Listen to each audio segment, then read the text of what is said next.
Just a caution, guys, there is loads of bad language in this clip.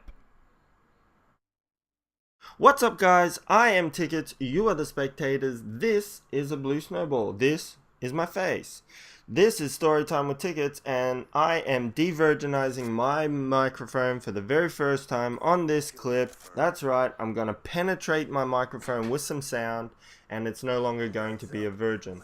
I have a pretty good story for you today. I think you're going to get a good laugh out of it. It was a little intense at the time for me, but now that I look back at it, it was pretty funny. First of all, I've got to do some background on this thing.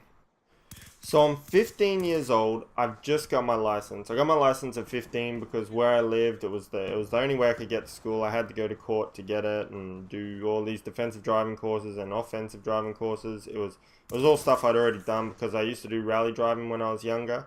And yeah, so I'd been driving since I was about 6 years old. I'll save most of those stories for another time, but so I'm living in Tamborine Village, which is a place. It's in the Gold Coast region, like it's part of the Gold Coast City Council, and it's probably, I don't know, if you went straight, it's probably only like 20 minutes, half an hour. But there's a big mountain in the way, and most of the time I'd actually go north up the highway and then come back because I had some friends that lived in that area and things like that. So I'd stop in with them. The M1 highway is where this started, and it's a highway that links up the Gold Coast and Brisbane. It's a massive big highway now. It wasn't as big back then. This is getting on, whoa, geez, 12, 17 years ago now. Yeah, 17 years ago. And so it wasn't as congested as it was back then, as it is now. And it was a long and straight road, so you could see for miles. You understand why I'm telling you this in a minute. And I was driving, my very first road registered car was a Mazda 626 Turbo. It was like an 86 model, I think. It was a wicked car. I love that car. It was my brother's car first. I bought it off him, and it was fast. You were allowed to have turbo cars on provisional licenses and learner licenses and all that sort of stuff back then. There was none of this getting rid of high-powered cars for people that can't drive properly. They were a little more stupid back then. And so what? Yeah, it was Mazda 66 Turbo. That's something you need to know for the story. So I'm coming back from the Gold Coast. I'm driving down the M1 highway. I all of a sudden look up, and in my rear view mirror, like as far as I can see back, like this could be anything from a kilometer and a half, maybe 2 k's. I don't know. The line of sight on that highway is really huge. It's really long and really straight, and I could just see this flicker like of blue lights. And I'm thinking, oh, gee, someone's been done here for speeding or for, I don't know what they got done for, but it's way back in things. No possible way it could be me, no way at all. So I keep continuing on. I speed up a little bit just in case. There's always that thing in the back of your head, worrying that it's going to be you. And I'm going up to take the Daisy Hill exit, which is sort of approximately the halfway point, and then I head back south from there. And I get fairly close to the Daisy Hill exit, and all of a sudden, I can still see these blue lights in the background, and I'm starting to think, ooh, I wonder if, no, surely not. They couldn't be chasing me. That's just ridiculous. I take the Daisy Hill exit and head down Loganley Road. Now, Loganley Road is a two-lane road, 2 lanes both ways, and again has really long lines of sight. I'm just sort of comfortably going down there. I can't see the lights anymore, and I get up to a place called Waterford. You got to take a left at Waterford and then turn right, and you're heading out towards Logan Village. And so I get to these lights at Waterford. I'm pulled up at the lights there, waiting for them to go green, and then all of a sudden, the lights again, as far as I can see in the background, I see cop lights again. I'm like, what? How? No, this is silly. So I go through the lights, and obviously they would have got stuck at red lights if they didn't just run straight through them. And I'm sort of moseying down towards Logan Village. It's 100 km/h road, so I'm probably doing 105, 110, and thinking, everything's sweet. I can't see these cop lights anymore, and then just before you get into Logan Village, there's a couple of long straights, and again, blue lights as far back as I can see, and I'm thinking, oh, this is a bit of a worry now. This could actually be real. He could be chasing me. But I'm thinking to myself, I'm pretty confident, you know, I haven't done anything wrong. I haven't really been speeding or anything like that. So I'm just going to continue on. I'm not going to stop for him and make it easy. I'm 15 years old. It's a pain in the ass trying to explain why I have a license, and they think I'm lying and all this sort of crap. So I'm like, fuck it. I'm just going to keep on going. I start coming into Logan Village, and things are a little different. Usually there's people on the road. It's a bit of a bumpkin town, and there's always people everywhere. And then I look up ahead, like you go past sort of a turn for the school, then there's a little bit of a shopping center, and the last thing you sort of see before you leave is a petrol station. And then in front of this petrol station is a police car parked across the road, blocking both lanes. He's out of his car, gun in hand, waving at me. I'm like, what is going on here?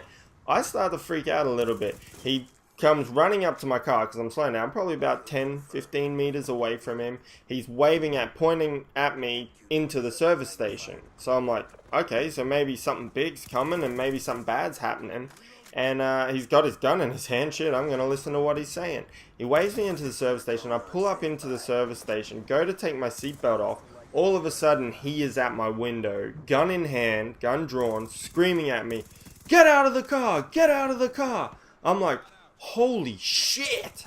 I'm freaking out. Like, this proper scares me this time. So I'm frozen. I'm hanging on to the steering wheel at this stage. Like, I've taken my seatbelt off, hanging on to the steering wheel. I froze. I couldn't move. I couldn't get out of the car. I couldn't do anything. He continually screams at me, "Get out of the car! Get out of the car!" I don't do anything. He obviously sees this as a sign of retaliation or something. I'm really just shit scared. Holton must have holstered his gun, grabs me by the shirt, like around my neck, and just yanks me out of the window, down onto the ground, face down onto the ground, hands behind my back, throwing cuffs on me. To be honest, I couldn't really remember what he was saying to me at the time. I'm sure he was like reading my rights or whatever it was that he was done, swearing at me. Maybe he didn't like me. I don't really know what he was saying. I was a little bit too scared to understand. All of a sudden, I build up the courage. I'm like, what is going on? Why are you doing this to me? I don't understand what's happening. He goes, "We've just had reports that you've beat up your wife and she's on her way to the hospital, possibly in a coma." I'm like, are you kidding me, man? Are you fucking kidding me? And by this time, I'm starting to develop these, like, prehistoric sized balls. And I start going off my head. I'm like, you've got to be fucking kidding me. Do you even know what you're doing, you fuckhead? And I start swearing and carrying on, which probably wasn't helping my case. And he's like, "No, what? So you think you're a tough guy, huh? Beating up on your wife and having to go at me like that?" And I'm like, man, I am fucking 15 years old. I can't even get married, you fuckwit. And he's like, "Oh, don't talk shit to me. You're driving a car. How could you be driving a car?" I'm like, dude, I'm 15 years old. Look at my license. This is fucking bullshit. You've got your shit wrong. He goes, "No, we haven't got any of our shit wrong. We've had reports of a guy driving down the M1 highway. He's just left his house where he's beat up his wife. He's driving a Ford Telstar TX5. At this stage, I'm like, you're fucking kidding me, right? You are fucking kidding me. Ford Telstar TX5 looks identical to my car. It's exactly the same car. They're all made by Ford, and then Mazda just badged them their car. I'm like, mate, you need to fucking have a look at the back of my car. I'm still in cuffs at this stage. And by this stage, too, another 2 cop cars had pulled up. The one that was chasing me and another one from somewhere. And sure enough, he walks around the back. And sure enough, on the back of my car, Mazda 626. So he's starting to feel a little bit stupid, I would say. He comes over to me and still leaves me in cuffs. And he's like, "So why are you driving a car if you're 15 years old?" I'm like, dude, that is the least of your fucking problems. You need to get me out of these fucking cuffs and let me get the fuck out of here because you have fucking embarrassed yourselves and you are pieces of shit. And I'm like, I'm way too cocky now. And I would have understood if they had just kept me arrested for being an asshole. But he lets me out of the cuffs and he continues to ask me about my license, which I totally ignore and say, "Dude, I'm getting in my car and I'm leaving because yous are fucked up majorly." And I begin to walk towards my car, and the other coppers are talking to the other guy now and finding out what's gone wrong.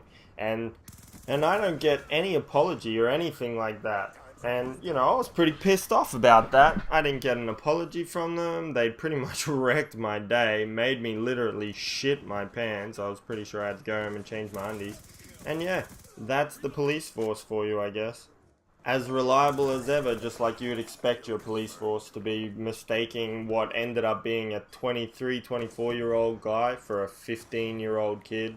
You know, the 23-year-old guy is driving a Ford Telstar, the 15-year-old kid is in a Mazda 626. Good work, guys. I'm pretty sure you had to study to work that one out. Anyway, guys, if you liked the clip, leave a like rating. If you want to hear some more, hit the sub button. I got plenty more stories coming your way. Hope you enjoyed it. Hope you got a laugh out of it at my expense. I'm Tickets, and I'm out. Peace!